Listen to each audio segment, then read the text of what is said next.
If we were to just triple and get to $1 million this year, would you be okay with that? All right, we're gonna make you so much money. This is Ashley. She runs a personal styling business, and my name's Alex Ramosi, and I own Acquisition.com, which is a portfolio of companies that makes more money than I will ever need for the rest of my life. And so today, Ashley will be explaining to me her biggest business challenges, and I'm gonna try to help her scale her business to $1 million in revenue and beyond. All right. Hi, I'm Ashley Capps. I'm founder of AC Styles.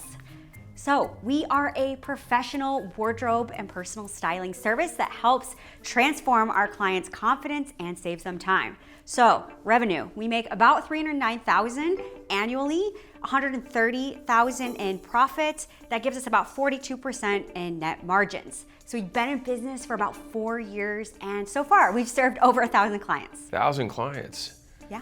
How'd you get 1,000 in 4 years? That's over my whole career. So the business has been you've done 1,000 yourself. Awesome, super cool. So my immediate reaction was she serves luxury clientele, and a lot of people who serve luxury clientele don't charge enough because they sell out of their own wallet rather than out of the wallet of the person they're serving or the value that they're providing. So that was something that was in the back of my mind. 42% profit margin, healthy, a little bit low given the fact that I figured this was like a solopreneur thing. So I was be curious what the other costs of the business were to make this happen. So who do you help? Right now, about 50-50 men and women, typically in their 40s all the way to their mid-60s. These are folks that are stay-at-home moms. They could be frequent flyers. They could be going up in their career into the C-suite. Those that really value their time and really also value having expertise. So how do you help them? We transform our clients' fashion, style, and confidence, and also help save them time. So we have 2 different phases in the way that we do things. So onboarding phase 1. So we do a style assessment. So basically we establish baseline with their current style. So low style, if you look terrible. Like look at the mirror, you look horrible. Pretty much. Okay. We establish baseline and then we show them where they can go. Okay. So once we show them where they can go, that's when we go in, we gut the closet, we get rid of everything, and we get them into some new outfits, looking, feeling good. And then from there, that's when we determine, just based on their lifestyle, does it make sense to work together on like a monthly level, on a quarterly level? At that point, we have ongoing styling sessions. We put lookbooks together. Okay, cool. And we have like an on-demand service as well that they can text us if like, oh, I got a hot date emergency, tonight. if you will. Pretty much. So when you say you show them what the future looks like, is that just like here's like looks of like other models or something like that, or like putting together a style mood board?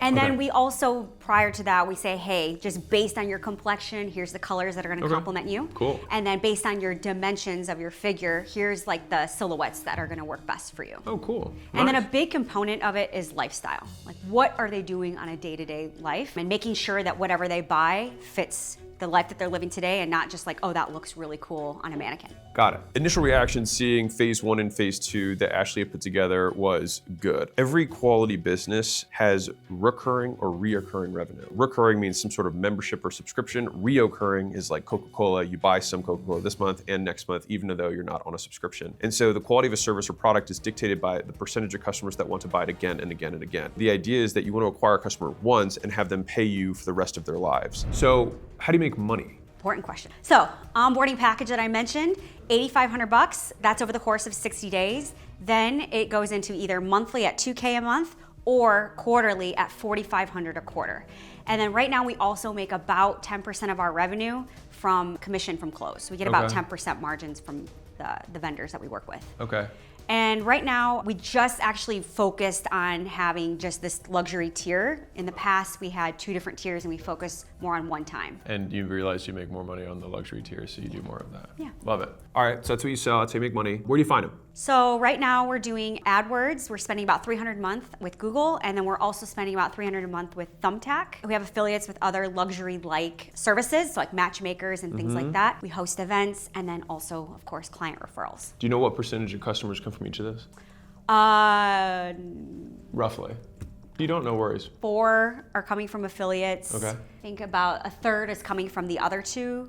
and then a third is coming from referrals. So kind of like evenly split between referrals. Would you consider affiliates referrals or no? No, I kind of segment those out. Okay, so referrals is one, affiliates is another, then paid ads between Thumbtack and Google. Yeah. I like to understand what percentage of customers are coming from every source so that I can see, like, sometimes there's one where it's like, oh, 90% of my customers come from this. And then when I ask where they're allocating their time, it's like, well, I'm putting half my time in this thing is getting me 10% of my customers, and then the other half of my time is getting me 90%. It's like, okay, well then let's double down on that thing. And the next following question is like, okay, well, is this tapped out? Is this an exhausted source, or can we do more? And most times you can do more. Okay, so that's where you get them from. How many do you get a month? So right now we're looking at about 12 total leads, 8 appointments, 100% show for those appointments. Total sales 4, so close rate's 50%, show rate's 100%. 40 clients currently and 1 churned in the last year. Okay, these 40 clients still pay you monthly? These are active? Yeah. Okay. Okay, so they're coming in from different timelines. So some are monthly, some are quarterly, some are annually, just from different package testing. We're gonna probably talk about that in a second, the 40 clients thing, because I think you probably have a big revenue opportunity there. So what's the goal right now? All right, so just the easy 5 million revenue. Why not? And really, I think what we can do is, because it's easy for me to get stylists, to train them, is to build like an education component. Just like a totally different business. I know. Yeah. But have stylists in major metros. Okay. So have stylists in other metros, and then the long term is to be able to create a training program for them. Like super long term. Like super, super long term. Super, super long like term. Next lifetime. Oh. No, I'm just messing with you. But fundamentally for this business, the goal is 5 million, doing what you currently do or a scaled up version of what you do. And in other major metros. Yeah, no, that's cool. That makes sense. 5 million, big number, we can do it. What's the problem? So what's holding you back? What's getting in the way? Leads. Okay. We need lead flow. We need more of them consistently, and we need more at-bats. That's really what it is. And also, I haven't been able to be as consistent with content creation, and I think there's opportunity missed there. For most small business owners, as long as the core economics are good, which a lot of times they're not. Once you have the core economics of the business, you have your price properly, so you have enough gross margin, you have good stick rates, as in people want to keep paying you over and over again, they come back, they refer their friends, which Ashley has all of these things. Then it's kind of shifting back to the front end saying, we just got to get way more leads in the door. We got to let more people know about it, which is going to come down to advertising. All right, understand all that? Show me the numbers. So 309 in total revenue, 130 in profit, 42% net margin, blended CAC of 600. LTV is 10K annually, so that gives us a 16-to-1 LTV to CAC ratio. 600 in marketing spend, show rate's 100%, close rate's 50. Okay, got it. From a basic economic standpoint, her business is actually really healthy. The fact that she's only lost 1 customer over a year out of 40, that's whatever, 2.5% churn annually is phenomenal. The fact that she has, decent show rates and close rates, all of that's good. And so me looking at these numbers shows me that she's delivering some core value to a key audience. And honestly, it's just the N is low. She just needs to do way more volume. And then do you have any other stuff by platform? So Google, we're looking at $3,400 for the year for 2024. Cost per click, $1.89. Total clicks, $1,800. Do you have prices on the site? What do you When mean? they click, where they click, does it show your prices, or is it just like an opt-in page? I do not show prices. Is there a video? That's being implemented right now. Okay.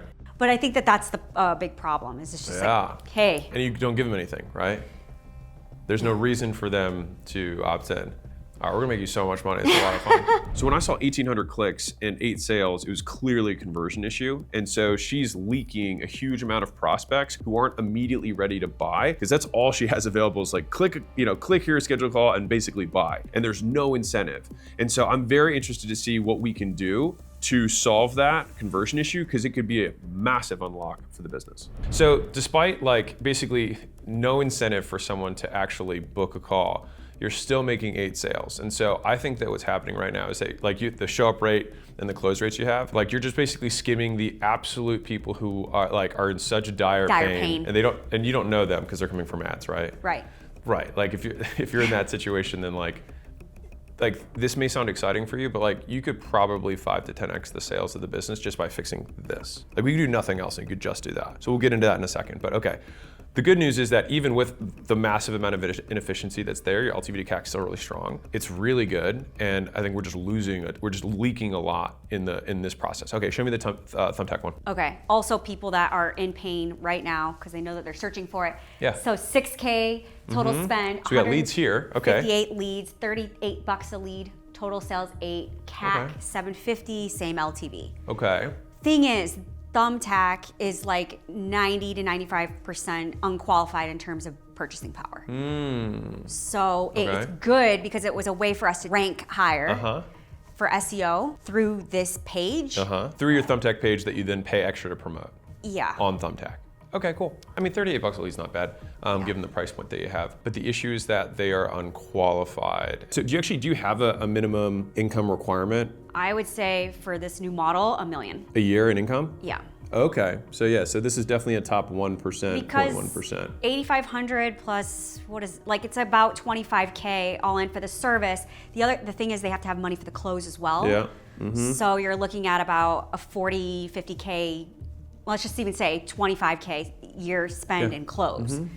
Average Joe Schmo cannot do that. I love that Ashley is going after high income earners. I think a lot of business owners are afraid to go after high income earners, and I'm very happy that Ashley's already identified, rather than trying to say like, oh, I'm trying to come up with this diet, light, really mini version. She's just leaned into what she's obviously really passionate about and just trying to find the customers who can actually afford to do the type of work that she wants to help them with. She doesn't compromise her quality to meet lower end customers, and I think that's really cool. To be clear, I'm not saying that there's not a space in the market for something like that. It's just obviously not her passion, and so she should stick to what she loves. Is there a specific like life event or something that happens that triggers people into like getting into this buying cycle? Yeah, so it is typically a transition moment. I had a baby, my body has changed, none of my clothes fit. That's for women. I got divorced, both men and women. Or I want to start dating, period. Yeah. My image doesn't match my status as a C-level person or even VP. Yeah. So those are those are the typical triggers. Okay. Yeah. I feel triggered. No, you're good. Okay, so that's the Thumbtack data. Tell me more about the affiliate side, the match, because I get both of these. I understand the referral side. I understand both of your paid acquisition parts.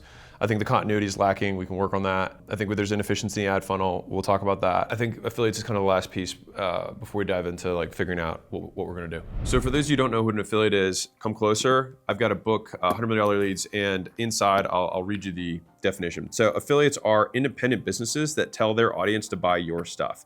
And so affiliates seem like referrals on the outside, but are actually much different under the hood. First, they have their own businesses and do their own advertising. Second, they agree to offer your stuff to their engaged leads in exchange for money, free stuff, or both. So she has these social clubs and these matchmakers that are existing businesses that advertise their own services, and she can kind of harness those businesses to just funnel some of their leads her way for free. Now she has to do some sort of deal with them to make it worth their while, but sometimes some businesses are like, oh, you help my customers too, and I don't want to do that. So here. So basically it's just like a lead pass through. So they make the introduction and we offer a complimentary style assessment to help them get their dating profiles ready. And it's really just a glorified sales call. Okay. Yeah. And so you have these, how many matchmakers do you have who refer you customers on a regular basis? So combination of private social club and matchmakers, we have about 6. Okay. How did you find them?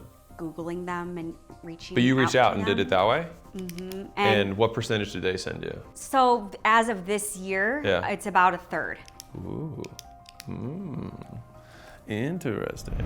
So when I see that she's got only 6 people that are sending her 1/3 of her business, and then when I asked how she got them, she just said, oh, I just kind of like Googled them and reached out. I was like, I had an inkling that she had not done that much work to get 1/3 of her business. That sounds like one-time effort and then ongoing new business. Like that's the type of high leverage work that I love to see, because then each of these affiliates become consistent nodes of business for you. So even though the customers themselves may or may not recur, obviously she has a recurring revenue model, but the affiliates themselves become consistent traffic sources where they send every month 1 or 2 customers, 1 or 2 customers, 1 or 2 customers. And so all we have to do is say, how do we go from 6 to 60? Okay, cool. It's because it's like very aligned audiences. Yeah, totally. They're literally already buying the types of services related to what you want. Yeah. That's great. I feel like I'm pretty clear on what you said. Okay, yeah. But if you were to become an AC Styles client, okay. Here's an outfit. You've got these really nice olive undertones, dark features, so navies, browns. These are your tones. And there it is in action. I like the, we want to look like the one on the right. We actually look like the one on the left. You know what I mean? I could be Giga Chat. This could be me. Thank you. That's all I got. No, I appreciate it. This is good. Okay. So you want to make 5 million, right? Yeah. And we're at 300, so that's a 17x from where you're currently at, right? And so if we were to just triple and get to $1 million this year, would you be okay with that? Totally down. Cool, because then going from a triple to a 5x from there is like, because the thing is the business will usually change. There's something called the Chinese rule of 3 and 10, which fundamentally just means that systems break when they triple. And so I like to think in triples in terms of, unless there's some massive order of magnitude change that we can do, but the things that we have right now, a handful of these are triples independently. And so when put together, I think we absolutely could get the 5, but I just like setting goals and expectations kind of that way so that you're not like, oh my God, I only made $1 million this year.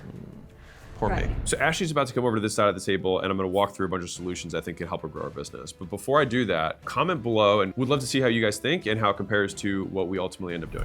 All right, that was awesome. You did great. I've got some notes. Why don't you sit over here and we'll game plan it out. I think what I wanna do is break this down in terms of who. So let's talk about the avatar a little bit because then that'll inform the offer and paid ad stuff a little bit more to get it targeted and then clean up the funnel. Okay. So first thing I want to talk about is going to be the avatar, is getting clarity on who you are going to serve, because right now you serve a lot of people. Not to say that that's a bad thing, but I think over time we are going to get narrower so that we can make our value proposition a little bit more compelling for them. The next is going to be the paid ads funnel, which we're going to look at the pages and we're going to look at the offers so that we can see, okay, can we tweak something? We add a lead magnet here that would get the right people and ward off the bad ones. And is there kind of some process things that we can do that just will stop the leakage? The third piece is still acquisitions. It'll be affiliates that I want to cover. And then the fourth, what I want to hit on is continuity. And so those are the big 4 that I want to hit on. We can talk about the corporate thing that you mentioned in between. My initial gut reaction is not yet, because the thing is like if we can get to $1 million, we could probably, given the things that I think that we're going to uncover here, you could probably get to like 2-ish, 2 to 3, just from some of the things I'm going to show you in a second. Cool. Okay. Then maybe you get to there, you're at 3, you might be like, wow, what if I just kept doing this rather than the other thing? Okay, so avatar clarity. Do you have any idea if there are some customers that are like way better than others or that you enjoy working with more? Like what's your dream customer? You just like work backwards from there. Stay-at-home mom. Okay. Frequent traveler. Kids with many social events. Mom who has kids with many social events. Yeah. Okay. Like mom. One daughter just got married. Okay. Son is having a baby, that kind of thing. So usually mom, so it's mom, right? So there's kids obviously because it's a mom. Okay, got it. There's a few of these women. Plus money, got it. And they just want to have new outfits for all of their trips. So like socialites kind of. Socialites, but private, not public people. Yeah, I understand. Okay, so mom socialites, is that the number 1 your favorite avatar? And then men, CEOs. Okay. By percentage of revenue, is it 50-50? Yeah. It is, interesting. Okay. CEO men. Huh. Do you ever get cross sells? CEO men gets wife. Wife starts or husband starts? Typically wife starts. Interesting. This is kudos to Ashley that she really understands her avatar and she understands kind of the part of their life that they're going through and what path to status they're seeking to fill with her services. And the reason I was pushing on this is because sometimes you'll find a business owner who serves 2 types of customers, hates one, loves the other, and then still feels like kind of beholden to keeping that one that they don't like because maybe it starts paying the bills. And then also the reason I asked for the split is this, as silly as it sounds, sometimes it's like 30% of my business is this customer I hate and 70% of the business is customer I love. And in those instances, it's like, great, get rid of those ones and double down on these ones that you love. Now, she happens to love both. And so maybe in the future, maybe at 3 million, maybe at 5 million a year, I would maybe look at this to revisit and say, hey, now that we've had way more reps, do one of these customers stay longer? Are they worth more? Some of these, people refer more than others. But right now, given the data we have, I don't want to have her pick. I'm cool with sticking with both. Paid ads funnel. Can we pull up her Google ads? Oh, so they're not running right now. Oh, they're not running right now. Okay. Do you know what page they go to? Let's go to the Work With Us page, personal styling. It's probably the closest. Okay. Is it get more info? If we click that, will that take us there? No. Okay. Click on that though. Yeah. That takes us to, so right now they're filling out this Airtable form and then I sent them kind of a brochure that breaks down our services and then gets them to book a call. So that's the very simple funnel. All right, and so this is them filling out, they basically check these boxes. Yep. And then scroll down. Okay, so then we have the contact info. So this is just a big application. Yeah. Okay, so first thing that we can do on this one is, and obviously this isn't, there's a lot of things here, but wherever you're driving your traffic to, so whether it's the home page or it's this page, you should probably have some big lead magnet that people are gonna want. What's something that somebody like that would want a lot? So that's been my thing after reading offers and thinking about a lead magnet. It's like what appeals to these people, and they don't want to sit there and like get a checklist of how to go through their closet themselves. Yeah. So the only thing I could think of, and this isn't very scalable, is the complimentary style assessment, but that's one-on-one with somebody. And that's okay though, because I mean, you're still getting more of them to opt in. But right now, is the assessment the thing that they're booking on the Google Ads page today?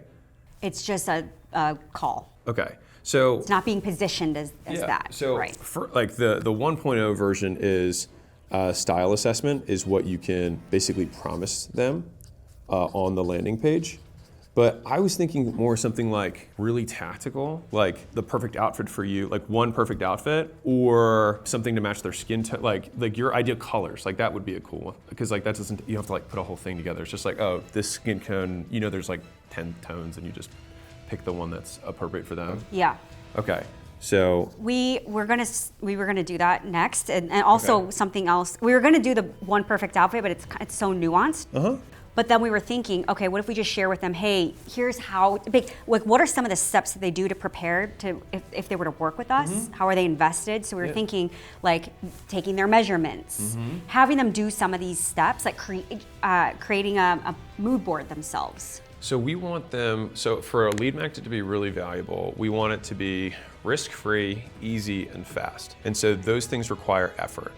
And so we don't want the avatar to work to get the value. We want them to just click and get the value. Okay. And so I think what we think about is like, I think this is actually really interesting. This is just me personally, so maybe I'm a CEO man, but it's like there are some skin tones, that combination, basically it's like you have a combination of hair and skin tone and eye color that is unique to you. And between all these different permutations, there's 100 different variations people can have, and they have a different color palette that would be unique to them. Now, you'll know behind the scenes that there's probably like 8 different, color styles or whatever.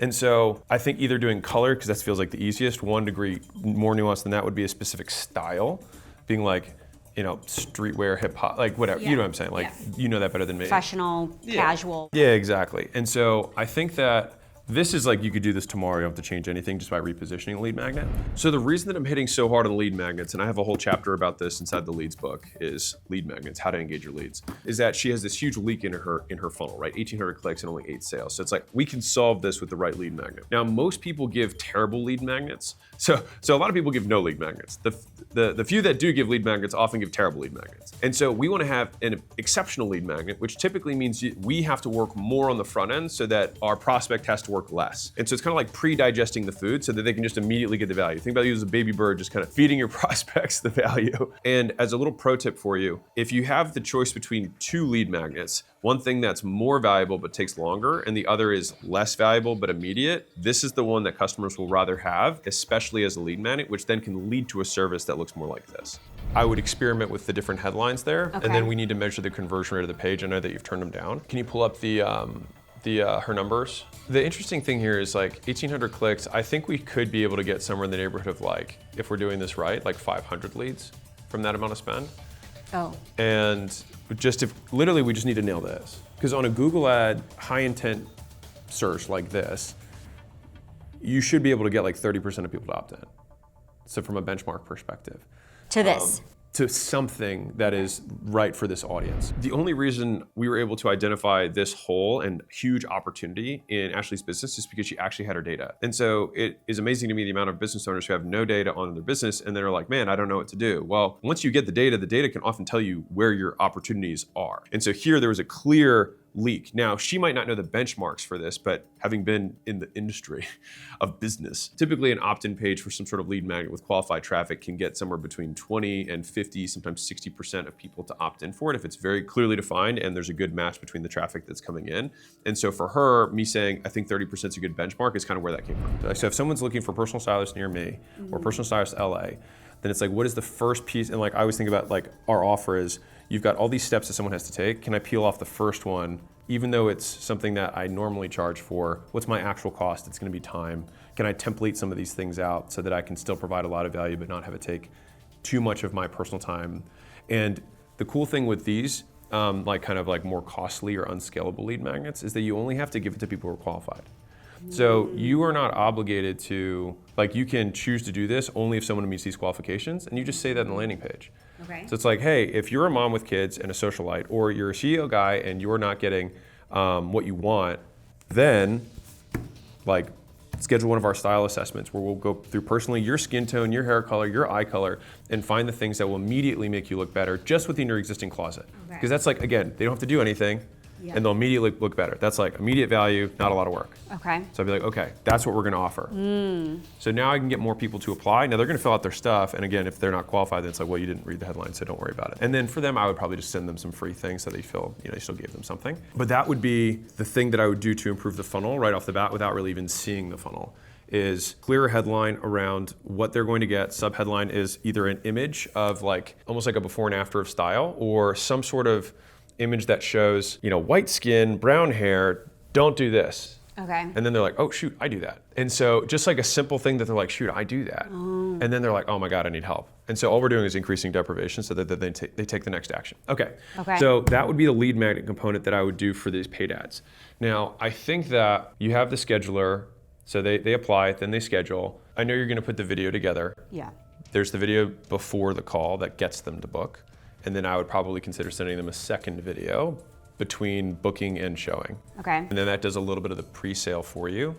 And I think about this in terms of like, what are those things that you repeat on a regular basis on the call? So there's usually like, in every call, there's kind of like a little bit of a sales pitch that occurs where you're like, okay, so let me tell you about what we do. I just try to put as much of that before the call, so that I can spend the majority of the call on the person, the decision-making process, rather than basically have this like pre-recorded script that I have to keep reading over and over again, because it tires out you, tires out your sales team eventually. And so I would that's how I would try to do it. I think that if we can do the lead magnet, we can capture way more leads. I think if we add the video to the landing page, so it would look like this. So we have our page. There we go. We've got a little video here. And so then we have our little scheduler underneath. Now this booker, we should have our qualifications. So we want to have like income, right? Do you ask for income? No. I would ask for income or budget. If you only knew 2 or 3 things about them to make them qualified, what would you want to know? Are they open to? That's a good one. Okay. Open to change? Yeah. Okay. What about start date? Yeah, that too. Okay. The budget's really honestly the biggest thing. Okay. Well, then I would definitely have that be prominently featured. Do you think it makes sense to put the pricing? No. No, I don't think so. I think that if we ask for qualifications and we describe the services, that'll give us 80%. And then basically you just want to find, because the thing is like, you don't want to just, because there's some people who have a smaller income but really want this. Yeah. And so it's finding kind of that sweet spot, which is like, if someone then says like, I want to start immediately, I'm super open, and their budget's like medium, then you probably take the call. Right? If they're like, my budget's 0, then like, okay, well, it doesn't matter how mad you want it, it's not gonna work, right? So 2 important points here. One is that when you give a very valuable lead magnet away, you don't have to give it away to everyone. And so we wanna make our lead magnet super valuable, but only give them to qualified customers. And so that's what makes it kind of like a honey trap for the right type of people. Number 2 is that what I'm going through is BANT, which is budget, authority, need, timing. And so that's what most people need in order to be qualified to then, get closed. And so asking those things kind of in the friction process helps push out the bad traffic and help us judge and score the leads that are coming in so that we can see which of these have the highest likelihood of closing and then prioritize those leads to sell. And so I think that on your qualification question, which you'll have on your scheduler, we just ask for the fewest amount of questions that are required for us to make the decision of whether or not they should stay or not. Okay. All right, so now we just have to figure out, and this is where like the headline is like free, look better, dress for your, just obviously, your tone or whatever. And so this is something that you will just test more than anything else, and it'll be relevant to whatever your little freebie that you're gonna give them. Okay. And I really like the existing clothes. So like how to best use your existing closet, I think is a really strong angle, because now they're gonna come in and then you're gonna be like, oh, you don't have one of these? Oh, you don't have one of these? And then it's like, and then you're like, you're in the sale, right?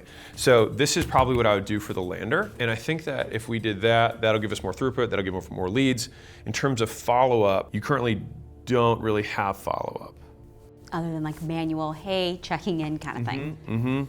So if we wanna have the 201 version of this, we can take this scheduler and put it here, which is like the thank you page, and then just make this an opt-in, where we just ask for this. And then if they're qualified, they go here. And if they're unqualified, they go like free thing. You just give them a free thing. That way you don't have to waste your time and they don't fill up your calendar. Oh, okay. And that that's like with something different than the either of these you're saying? Yeah. Okay. Or you do an automated version of the same thing. Right. Right? And so if we wanted to make it seem a little bit more, we could put skin. So like it'll feel personalized. If you're like, what's your skin tone, what's your hair color, what's your eye color? That might be an easy thing that you could ask, and people are like, oh, okay, this is personalized. And so if they say they have no money, then it goes to the, here's what people who have brown hair and white skin and whatever, and then they can just get that free thing. Okay. And then if they are qualified and have the money, then it's like, hey, great, all you gotta do is book your appointment below, and look forward to talking to you, and then you just work the lead, confirm the appointment, just like you normally would. But then the lead is not so much about, okay, so tell me about where you're at with your style. It's I think you'll do that on the sales call. okay, but I thought that with this skin tone thing, Well, we'll deliver it on the sales call. delivered on the sales Yeah. call, right? I'm just trying to think how that would, how do you fit that into the script? So the way I would think through this is that I'm going to have like 10 templates that I know that are color palettes that work for these 10, characteristic people. And if I have asked their skin, hair, whatever up front, then I know when I'm going into the call which template I'm going to be using when I talk to them. So it's like, hey, oh, you're a blah, blah, blah, blah. Actually, you know what? I would describe you more as olive than white, and I think this might actually be a better thing for you. Cool, okay, and then you go into your normal sales process, which obviously works. I don't even want to talk about sales because you're closing 50%. Okay. Right now it's like book a call, a sales call basically, and that's like obvious what I'm speaking about. But then this feels like, oh, just have a call about skin tone. Well, this is sales. Yeah, and then it's not an issue because they're already qualified. Mm-hmm. You're only taking the calls with people who have the income. So you're going to take more calls. You're also going to hear more no's, but you're going to make more money. Like fundamentally, I could just say like, I could run an ad that just said, hey, I have this really expensive thing, book here if you want it, and this is the price. And the people who hop on those calls will be incredibly qualified. But if I just said, I have this really free, amazing thing that'll help you with the first problem, let me help you with that. And then people are like, oh, but do you do any of, you know what, I do that stuff. It's so funny you ask. And I get 10 times the calls. And so if I close 30% of a 10x number, I still close 3 times the deals. Okay. Does that make sense? Yeah. And so there's a little bit, now part of it is because you're selling out of your own wallet in terms of time. Yeah. And so it's because you're like, I have my time and I understand that. But all we have to do is just tweak these things. So like, if you have somebody who you have the information about them, you have the income. And so what I try to do for these is BANT. So budget. This is kind of like the authority. Can you make the decision? Need, how bad do you want it, which is your biggest problem, and then timing, when do you want to start? If I were to accept you, when do we get started? And so you want somebody who says, immediately, I'm in high need, I can make the decision, and I have the money. And so that's fundamentally what these are. And if you want to add your personalization of like skin and hair and what, you know this better than me, eyes. Upload your photo. Yeah, oh, really? Yeah. That one's going to be a lot of friction. So I would consider having that in the follow-up process. Okay. Because otherwise someone's like, take their phone out, they got to upload a picture. Oh, what? Because think about this, there's a decision they have to make. They're going to be like, what picture am I going to pick? And then and then they're gone. They're like in another world. And they're in their phone and they're like, oh yeah, I forgot, I have to call Sandra back. And then it's like, they're off. I mean, I could really just train somebody to just do it live. Yeah, I mean, as many things as possible you can do. Like, we want to decrease the friction here for qualified people. Right. So there's good friction and bad friction. So good friction is something that increases the overall quality of the lead and gets out people who suck. Bad friction gets everyone out. A slow page load time, for example, everyone leaves, good people and bad people. We want to get the type of friction that only bad people leave and good people stay. Okay. And so if we have budget authority, need timing, we have the specific things relative to the lead magnet, then your follow-up, if you want, like, hey, if you can send me a picture, it'd be great. If not, I can just go off of your Facebook profile or something like that. Yep. Then they show up to the call. You have your one of templates that you already figured out ahead of time.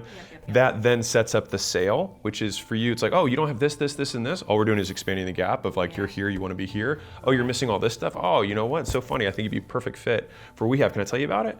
And then you're in. Got it. Does that make sense? Yeah. Okay. So this is what I would do to change the paid ads funnel. Can you spend more on this? Yeah.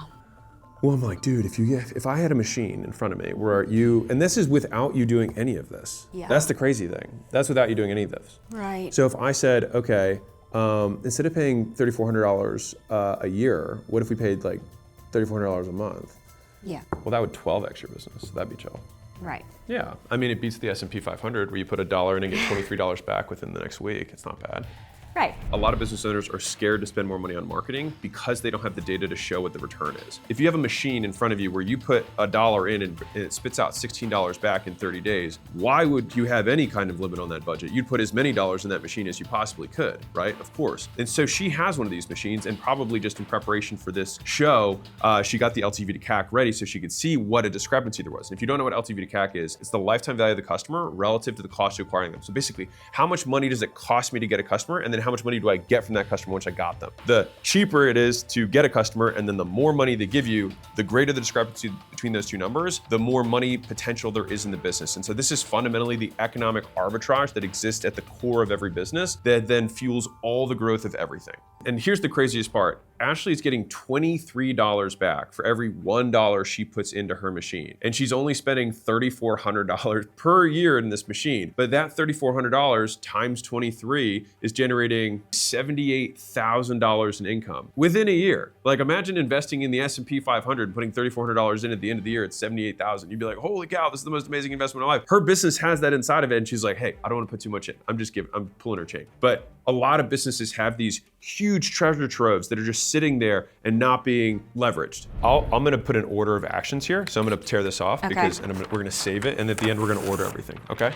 So the next thing that I wanna go over is the affiliates, because I think that's really important. And you would not touch Facebook ads. Well, you already have an acquisition channel that's working and super profitable. So I'm less likely to wanna do that now. Okay. So, because you can spend more if you wanted to. Yeah. Well, yeah, then let's spend more. But we'll do that. Actually, I'll put that as a note for me. So I'm gonna put steps in here for you. Okay. All right, let's talk about affiliates. So matchmakers. Yes. Okay, so you have 6 matchmakers right now. 4 matchmakers, 2 private clubs. Okay, so I'll go. I mean, whatever. It doesn't matter. Yeah, you're good. Okay, so you got 6 affiliates. Yeah. You've got 4 matchmakers and 2 private clubs. Okay, got it. So how much time did it take you to get each of these affiliates? Not much time. Okay. We did a cursory Google search of LA and found that there were multiple hundreds of the people who do this. Mm-hmm. So in a magic world, what would it take for us to go from 6 to 60? Yeah, I think not that long. Okay, and each of these sends you people on a consistent basis. Yeah. What was the process that you did to integrate with them? I met with the owner and... So you did outreach to get them? Manual outreach. Okay, is it like phone calls, text, email, DMs? Email. Okay. Manual outreach, explained that we can offer a complimentary service to their new clients. Oh, cool. And, you know, that we could close them. Love this. Almost like it's directly out of the affiliate section in the book. Wherever it is. Here it is, Get Lead Getters, it's in there. All right, anyways, keep going. And that's it. And then they would... And what percentage do you close of the people that you talk to?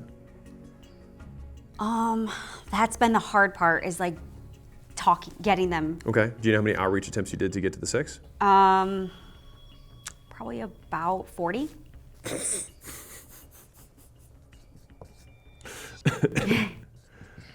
Okay, and I want to paint something for you because I think it's gonna be interesting. Okay, it's not often that you find, you know, a single point of leverage in a business that's as clear cut as this one is for Ashley. When I do find them, I get very excited about it because it's like, these are the things that can change people's lives, right? It can change the income they can have, the neighborhood they live in, the schools their kids go to, and just completely can change a family tree for generations. And so when I find these types of opportunities, I just like, I light up because I'm so excited about it, because I know what's going to happen. I know what's going to happen later once this lever gets really pulled. When she said that she'd only emailed 40 people to generate a third of her revenue, I'm like, 40 emails, because I have a context of what kind of response rates cold email gets. And it's certainly not you closing 15% of cold outbound. Normally, if you get 1% or 0.5%, you're thrilled. And so she's at like 10 times the efficiency, 15 times the efficiency of what normal outbound does.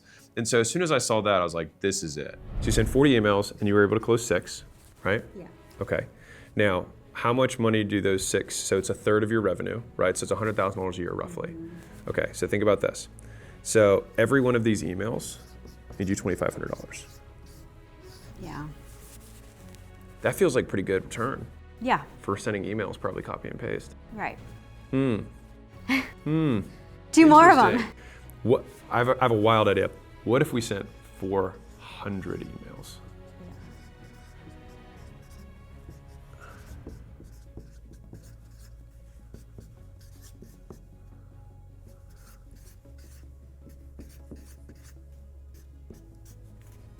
Yeah. That's it. Yeah? If Ashley just goes from 6 to 60 affiliates, and they're currently a third, then that would be a 10x of something that's 1/3. So that alone would more than triple her business.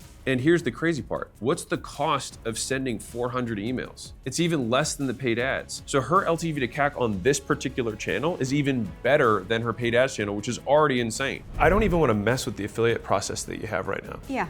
You reaching out manually is obviously effective. You send out 40 emails. Like if you did that for 4 hours every day, Right. that, I mean, you'd probably be able to send, even if you did them completely personalized, completely manual, the way that you probably did. You don't have to buy any software, like you can just send the emails. You'd be able to do that in like a week or 2 weeks if you want to spread it out. It's like not a lot. You know, we'll give you the weekends off. So we'll go, so it's 40 emails a day. 40 emails. I'll give it to you in a month. How about that? So we'll do 20 emails a day. 20 emails a day. That feels like, that feels reasonable. Yeah. Okay, cool, let's do that. Best place to like pull, The data, good question. because I think it's the matchmakers, but it's also could be executive coaches, could be high-end fitness trainers, Yeah. people going through a transformation, weight loss, weight gain. Yep, they need, yeah, for sure. I would think about, I think you have these in segments, right? And so you've got high-end trainers, high-end PTs, number one. You've got exec coach, right? You've got the dating people, right? Yep. You've got, I'll give you one, divorce attorneys. So that's 4 lists. These ones you can find probably from Google. This you can find also from search and Instagram. There's also like list brokers. So you can just like Google list broker, whatever city, and then you can, usually they'll have this massive national list, and then you can whittle it down to a localized area. Can you do any remote services? Yeah. Yeah, we definitely, I'd say 50% up, like especially during COVID, we only work virtually.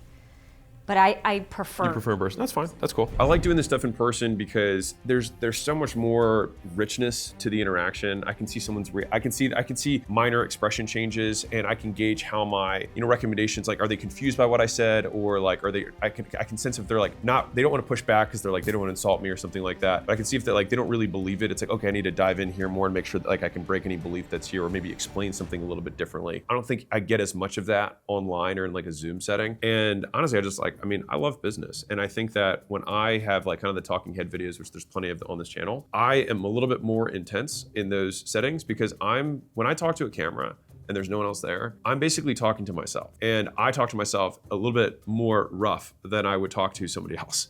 And so I think in this setting, you can see that I'm pro entrepreneur. You know what I mean? Like, it doesn't matter whether you're making $100,000 a year or you're making $100 million a year. Like, you're in the game, and for that, you're eternally somebody that you have my respect. Okay. So this obviously makes money and doesn't require any financial risk. Yeah. And is also a compounding way of acquiring customers, because you did this work. Think about this. You sent 40 emails one time, and then you got 6 people to send you business for good. Not bad. Now, what do you do to continue to reactivate them? Host events. Okay, so you do events. Okay, so for the affiliates. Yep. Okay, cool. Like especially for like the matchmakers, they're happy because their clients are getting made meet each over. other, yeah. They get better pictures, therefore they get better matches. So I love that. yeah. Really good. So I think, do you do that like regularly, like it's on a calendar? Or Yeah. it's just like, okay, good. Because that's why part of why it's working. So normally one of the things that falls off with affiliates is that they don't stay activated. They don't keep referring you. Yeah. And so you have to like work them like customers, like it's another set of relationships. But if you can put them all together in an event on a regular cadence where like all of the dating coaches bring all of their people and they all look good and they all get to meet each other, like that's value for everybody. It hasn't quite turned out like that. Okay. But just like more one-off, Okay. like hosting events with the Just one of individual them. company. Okay, well still that works. Yeah. Yeah, and I think if you do like 1 or 2 of those a year or 3 of those a year, I think that's like more than enough to keep the Right. people activated. And I would try and figure out a way to put them in the same room, just because I think I would be pitching on collaboration rather than competition, which is just like, hey, you have single people, so do they. Maybe they. That's can meet. true, actually. Yeah, they're all single. Yeah.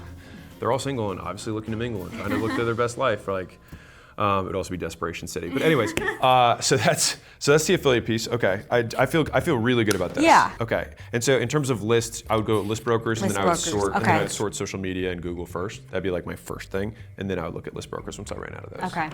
But between like these 4 sources, you need to send 400 emails. It's not that bad. And then what's crazy is like if you send it and then they don't respond, you could send it again.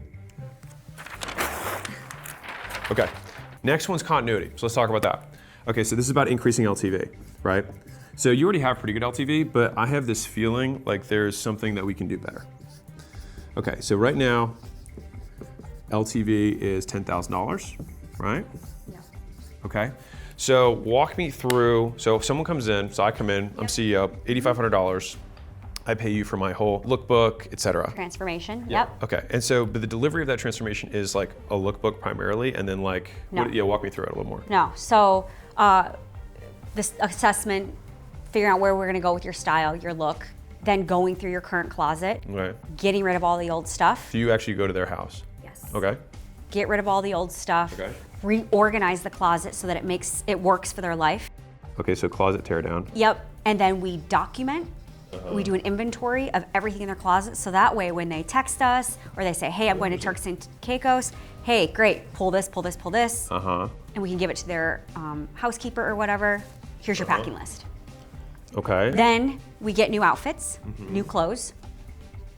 Right now our promise is about 5 to 10 new outfits. Okay, We don't want to get the whole new wardrobe, right. but enough to like, okay, I'm excited, I feel good.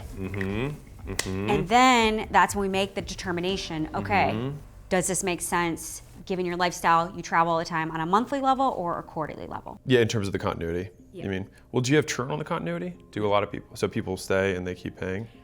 If it's in front of these people, not the one-time people, these people, they And don't. what was the one-time thing? So it was priced at $3,500. And you just did this, but then didn't have anything else? Yeah. Okay. And it was, it could be all virtually, Okay, got or it. it could just be like a one-day shopping. Way better to do in person. It's a different relationship. Yeah. Yeah, no, I like that. I'm a fan. Okay, so, and then the ongoing price point is what on the back end? $2K per month. Per month, right, Or $4,500. So LTV, so $8,500 and then $2,000 per month. So we should be at Now, I'm guessing that you have a lot of grandfathered people of those 40 customers that are paying less than that. Yeah. Okay, what are they paying? $1,500 monthly. month? Yep. Per week or per month? Month. Okay, so it's like, wow. Okay.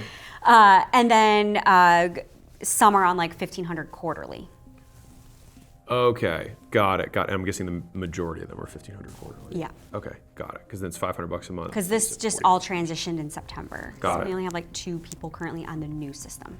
Okay, so most people are at $1,500. So if you have, call it 38 customers who are at, I'm just gonna say in general, right, $500 per month because it's $1,500 per quarter. I'm just looking at revenue. Yeah. Okay, because this now makes sense with the revenue that you're doing. okay, cool. So the vast majority of the money is actually in a recurring revenue base. That's not bad. That's good. Yeah. That's really good. And the churn's low, so all that stuff's good. Okay, so I actually don't really want to mess with this that much because you have a low churn. What's the percentage of people go from here to here? Now that I've just said, hey, we're only working with you on a reoccurring basis, it's good. Right. The thing is, I'm almost wondering Did if we say that? Yeah. Good. I'm almost wondering if we kill this and just do the quarterly, because this seems to be not most people. Okay. Do you think that it's better to simplify things or just still keep it? No, I think you can have it. What happens is it serves as a price anchor. Okay. So even if only 10% of people take it, it increases the people who take that one. So I don't think it's actually a mistake that it's there. Because if you're like, because they have the reaction I did, I'm like $6,000 a quarter. I'm like, Jesus, like, or just do $1,500. Like, oh no, that works. I'll do the $1,500. No. It's $2K a month or Yeah. $4,500 a quarter. With this one. Yes. Okay. So you're saying at the new price point, Yes. it's at this. Okay. But this is brand new, and here you have all the retention that you have. So I dove into her continuity because there's oftentimes a lot of opportunity here in terms of billing cycles, in terms of pricing, in terms of ascension process to get more people to go from front end to back end. Most of her stuff here was working, and I'm trying to be mindful of the fact that she's a very small business and she has limited resources, limited time, limited capital. And so I want to be really selective about the things that I recommend that she do and in what order, so that we select the things that have the highest likelihood of working, that have the lowest, initial cost and time and effort to make happen. Even though I probably saw some opportunities here that I think we could exploit later. For now, it was like, this is good enough to scale. We'll deal with it later once we achieve more volume, and then we'll have more data that can inform our decisions even better. And most importantly, we'll have the resources and the cash flow to be able to enact those changes without overwhelming Ashley. Yeah. Okay. But you haven't had any issue with sending people into the $4,500 a quarter either. I mean, the few that we've had, no. But it's the same take rate. Yeah. Okay. Yeah. So I'm fine with quarterly billing. Okay. So if you have monthly and quarterly, that's fine. Okay. I'm good with that. Yeah. So Okay. if it's now $2K a month slash $4,500 per quarter. But even if like 90% opt into this versus this. Oh, that's fine. Totally fine. Totally fine. That's great. No big deal. Yeah, all that, I mean, honestly, we'll just, like, I feel comfortable with that, but I always let the market tell me. So like, I just keep edging up the price until people stop saying yes, and then I'm like, okay, that's about right. And then you kind of back down a little bit, and you're like, that's my price. Now I know that this, for these types of people, that's the number that they're willing to pay. Right. Unless we change the avatar or the marketing or the messaging, that's going to attract these people, and they're willing to say yes at that price. Okay. So from a continuity perspective, I don't think we changed that because then we just changed it. So that stays the way it is. I think the $8,500, I know LTV is $10,000, but $8,500 for the teardown, and then you have the quarterly. And so this LTV that you have here is probably going to go up. It'll just keep going up over time. Right. Okay, great. So I mean, honestly, the good news is the actual business is strong. Okay, so you have good-ish margins, 42%. Continuity has almost no churn. That's great. LTV to CAC strong. And so the real leverage with this business is that we just need to do more. All right, so this is going to be the priorities in terms of how we're going to do this. All right. Now you stopped spending money on ads. Why? Because we were adding the video and we were adding in the. Oh, you're fixing that stuff first, and then okay, cool. So this is what we're going to do. So video sales letter.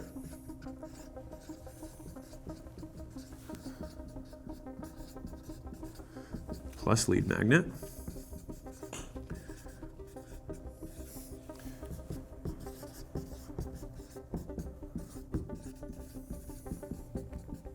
So plus the band qualification, so budget authority need timing. Budget authority need timing. Plus skin, tone, color.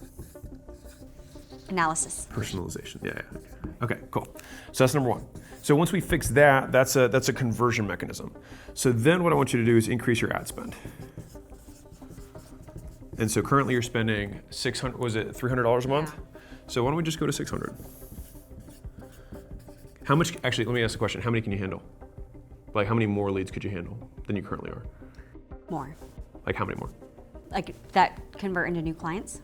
Yeah, well, like how many calls, basically it's a call thing. So how many calls can you take to turn into customers? You're currently taking 12, right? Something like that? Yeah, easily could double or triple that. Okay, so let's go with 600 to 900 per month, because sometimes the lead cost might go up a little bit, and that's okay.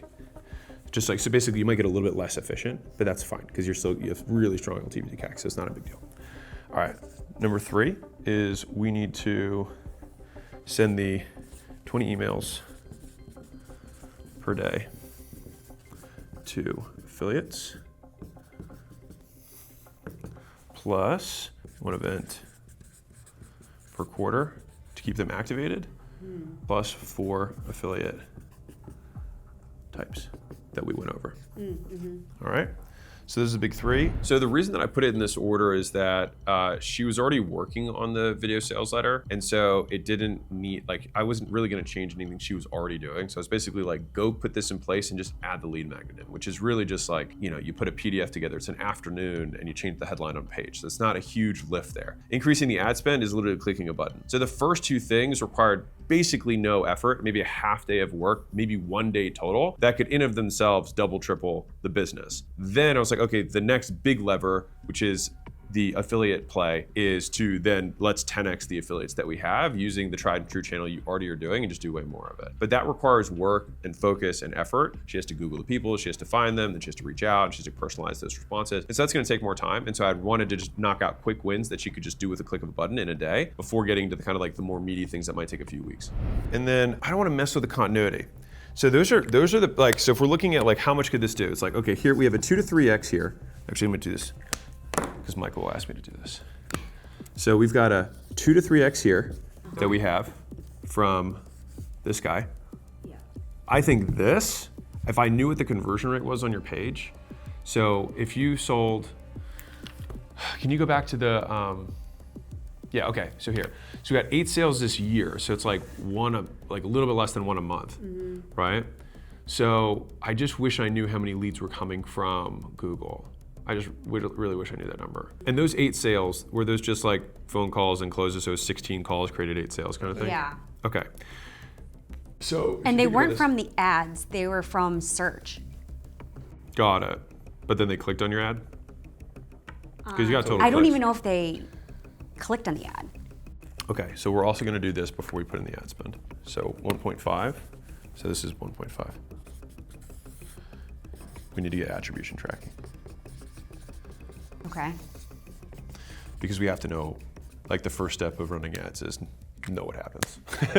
Otherwise, you're just spending money in the dark. So obviously, I think you're getting a return by accident rather than on purpose. Okay. And so let's get the attribution tracking in place. So this is gonna go, actually, we'll use blue. This will go up here. All right, so you'll fix the funnel. Yep. You'll get the attribution tracking in place. I think the funnel lift could very well, like this is gonna sound wild, this could somewhere in the neighborhood of like 2 to 5x the lead flow you have. Just doing this, especially with a good lead magnet.